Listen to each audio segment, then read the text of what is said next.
नमस्कार दोस्तों, ज्ञान फेयर में आप सभी का स्वागत है। जैसा कि आप लोग जान रहे हैं कि रेलवे ग्रुप डी स्पेशल की सीरीज हम लोग लेके चल रहे हैं, जिसमें आज साइंस के टॉपिक में थर्ड आज का पार्ट है।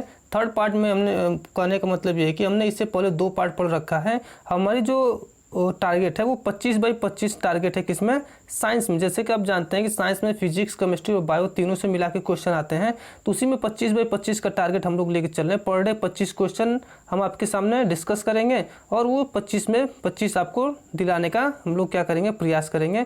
जैसे कि आप जानते हैं कि खान सर की जो बुक है 11,000 क्वेश्चन कलेक्शन की, जो उन्होंने रेलवे में जितने भी एग्जाम हुए हैं आज तक प्रीवियस ईयर, वो सबको उन्होंने क्या कलेक्ट कर रखा है और उसी को हम लोग क्या कर रहे हैं, step by step 1 by 1 question करके 1000 क्वेश्चन सीरीज की श्रृंखला को हम लोग आगे बढ़ा रहे हैं। ठीक, तो आप बने रहिएगा। चलिए हम लोग चलते हैं और क्वेश्चन को डिस्कस करते हैं। ठीक, चलिए देखते हैं। क्वेश्चन नंबर फर्स्ट है हमारा, क्या कर रहा है, शक्ति की अंतर्राष्ट्रीय इकाई है, अर्थात शक्ति की अंतर्राष्ट्रीय इकाई अर्थात शक्ति की एसआई इकाई क्या होता है, ये पूछ रहा है कि शक्ति का एसआई इकाई क्या होता है।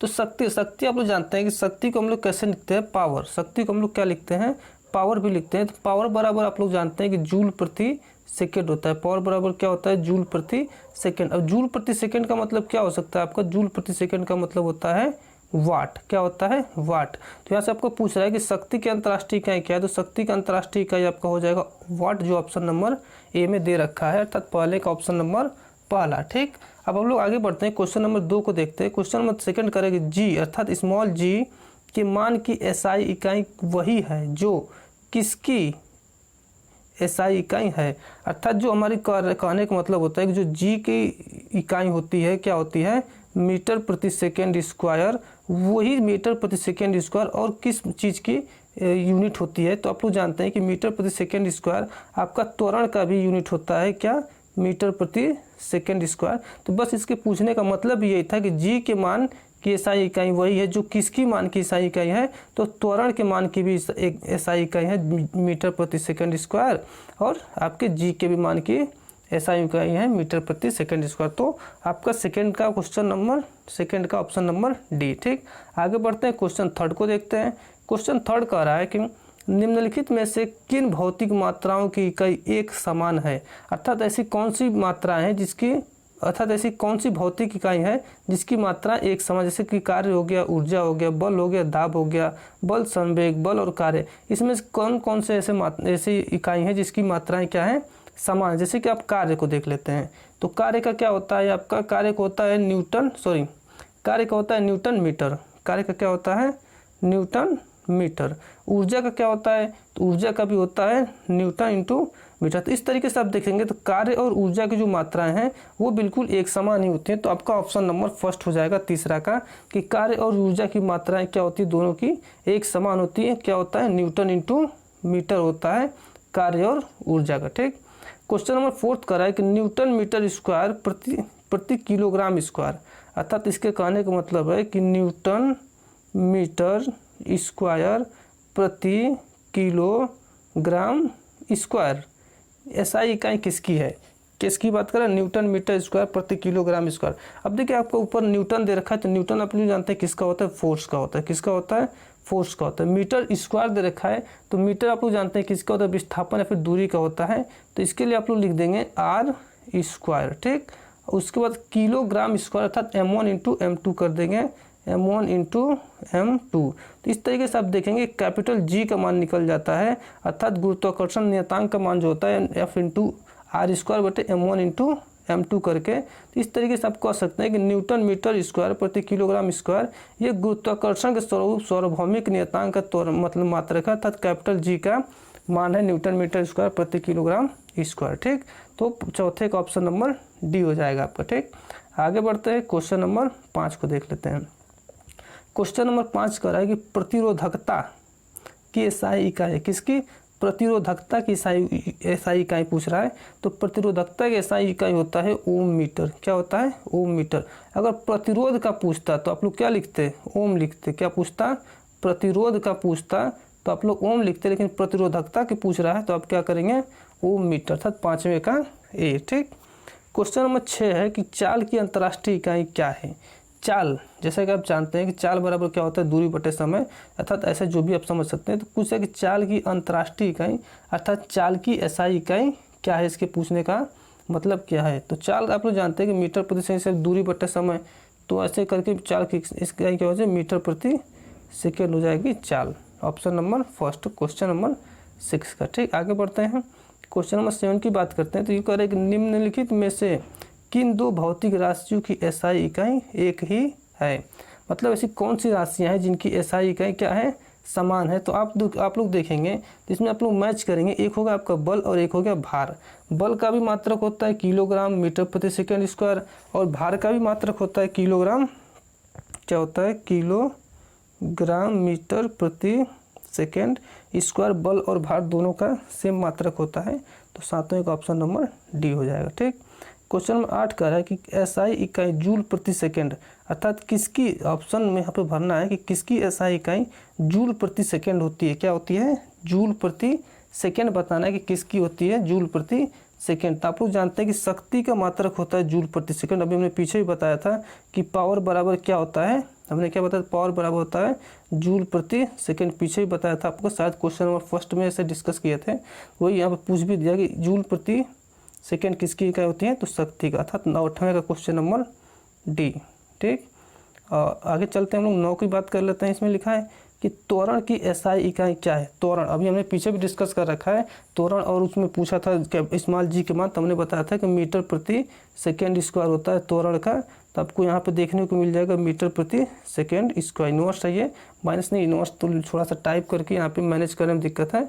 तो मीटर प्रति सेकेंड स्क्वायर आप लोग समझ लेंगे। ठीक, अब क्वेश्चन नंबर 10 में कह रहा है कि निम्नलिखित में से कौन सी तापमान की एसआई इकाई, किसकी पूछा है, तापमान। अर्थात अगर आप तापमान मापते हैं तो उसमें कौन सी यूनिट यूज की जाती है तापमान के लिए। तापमान के लिए आप लोग जानते हैं केल्विन का यूज किया जाता है। किसका, केल्विन का यूज किया जाता है तापमान को मापने के लिए। ठीक, आगे बढ़ते हैं हम लोग क्वेश्चन नंबर 11 को देखते हैं। क्वेश्चन नंबर 11 में कह रहा है कि रेत और चीनी का मिश्रण किसका एक उदाहरण है। मतलब रेत और चीनी का मिश्रण जो है किस प्रकार का मिश्रण है, वही पूछा। देखिए आप, रेत अलग चीज़ होती है, चीनी अलग चीज़ होती है।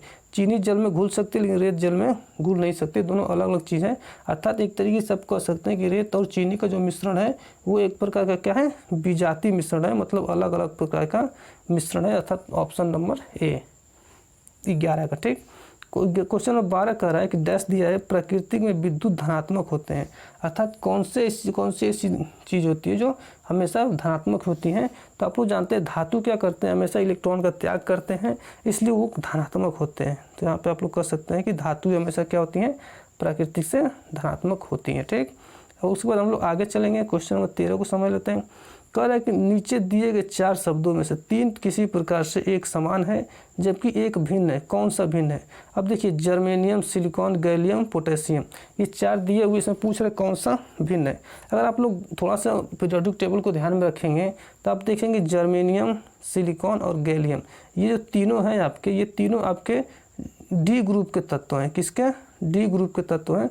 लेकिन अगर पोटेशियम को देखेंगे तो ये एस ग्रुप का है। किसका, एस ग्रुप का, तो इसलिए पोटेशियम आपका अलग हो जाएगा। ठीक, क्वेश्चन 14 कह रहा है कि धातु में एक मुक्त इलेक्ट्रॉन के पथ पर आकार है।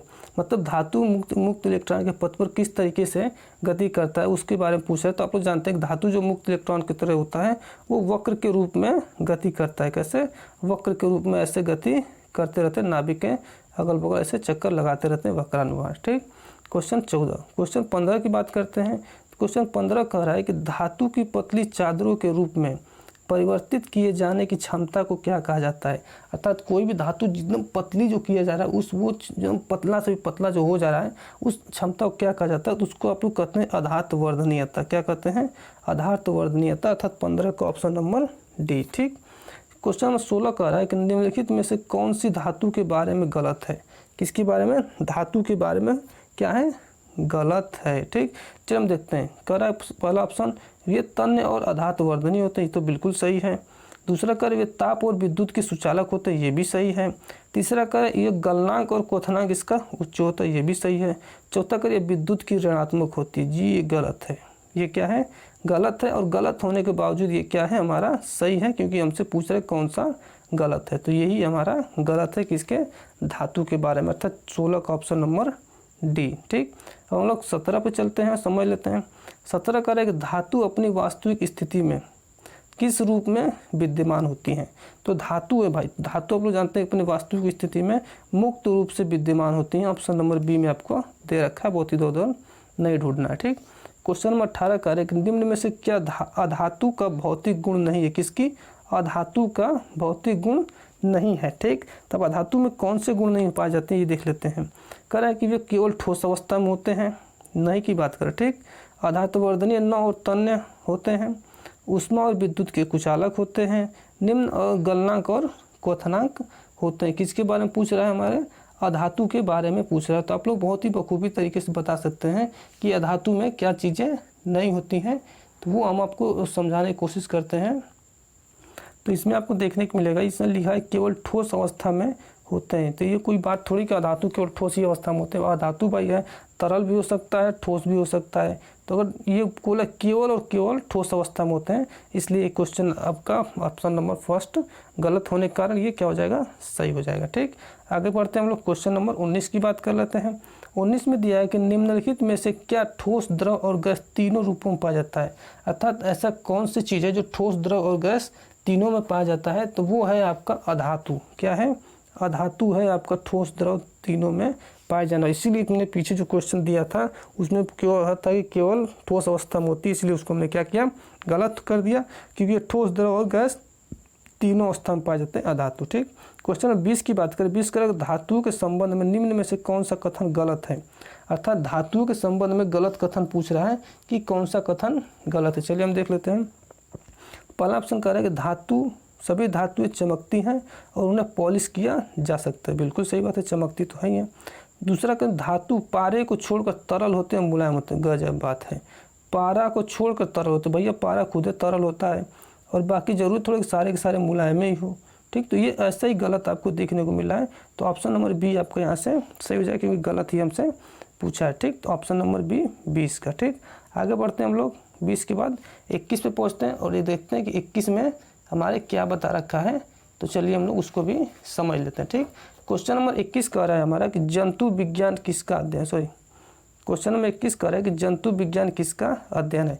अब भाई साहब कोई मूर्ख भी रहेगा तभी जानेगा, जंतु की बात करें तो जानवर का ही अध्ययन उसमें किया जाएगा। इसमें बहुत ज़्यादा सोचने विचारने की ज़रूरत आपको है ही नहीं। अगर आपसे पूछ दे कि जंतु विज्ञान किसका अध्ययन है, तो अब जंतु विज्ञान जानवरों का अध्ययन। ठीक, क्वेश्चन नंबर 22 कह रहा है कि विज्ञान की एक शाखा जो जीवन या पृथ्वी से परे मौजूद जीवन की संभावनाओं से संबंधित है, उसको क्या कहा जाता है? अर्थात विज्ञान की शाखा जो जीवन या पृथ्वी से परे मौजूद जीवन की संभावनाओं से संबंधित, किसकी? जीवन की संभावनाओं से संबंधित है, उसे क्या कहा जाता है? तो भाई साहब अगर जीवन की संभावना से संबंधित है उससे कहते हैं एक्सबायोलॉजी। क्या कहते हैं? एक्सोबायोलॉजी कहते हैं, जो जीवन की संभावनाओं से संबंधित है। ठीक, आगे बढ़ते हैं। क्वेश्चन नंबर 23 देख लेते हैं। 23 कह रहा है कि तत्वों और मानव जैसी प्रजातियों जैसे कि बंदर, वानर, वनमानुष आदि के व्यवहार का अध्ययन क्या कहलाता है? अर्थात मनुष्य का, मानव का, वानर का, वनमानुष का जो व्यवहार होता है, उस व्यवहार के अध्ययन को क्या कहा जाते हैं? तो उस व्यवहार के अध्ययन को हम लोग कहते हैं प्राइमोटोलॉजी। क्या कहते हैं? प्राइमोटोलॉजी कहते हैं। मनुष्य, बंदर, वानर आदि के व्यवहार के अध्ययन को प्राइमोटोलॉजी कहा जाता है। ठीक, क्वेश्चन 24 कह रहा है कि निम्नलिखित में से कौन सा मकड़ी का अध्ययन है? अब देखिए मकड़ी का अध्ययन आ गया, तो मकड़ियाँ क्या करती हैं भाई साहब? मकड़ी का अध्ययन कहलाता है आपका ऑर्कनोलॉजी। ऑर्कनोलॉजी क्या कहलाता है? मकड़ी का अध्ययन कहलाता है। ठीक, क्वेश्चन नंबर 25 पे चलते हैं और 25 को देख लेते हैं। 25 क्या कह रहा है कि सेरोलॉजी का अध्ययन है। सेरोलॉजी किसका अध्ययन है भाई साहब? तो आप लोग जानते हैं कि सेरोलॉजी आपकी छिपकली का अध्ययन है, सेरोलॉजी। ऑप्शन नंबर बी 25 का। इस तरीके से करके हमने 25 क्वेश्चन आपको बखूबी तरीके से कराए। उम्मीद है आप 25 में 25 किए होंगे और इसी तरीके से अपनी प्रैक्टिस बना के रखेंगे कि जब एग्ज़ाम हो तो आप एग्ज़ाम हॉल में 25 में 25 करके अपनी सफलता को हासिल कर पाएँ। इस तरीके से वीडियो अगर आपको अच्छी लगे तो आप तुरंत चैनल को सब्सक्राइब कर दीजिए और वीडियो अच्छी लगती है तो लाइक करना तो बिल्कुल ना भूलिए। शेयर भी करना चाहते हैं तो शेयर भी कर दीजिए। फिलहाल आज के लिए हम आपसे लेते हैं विदा और कहते हैं धन्यवाद। क्या कहते हैं? धन्यवाद।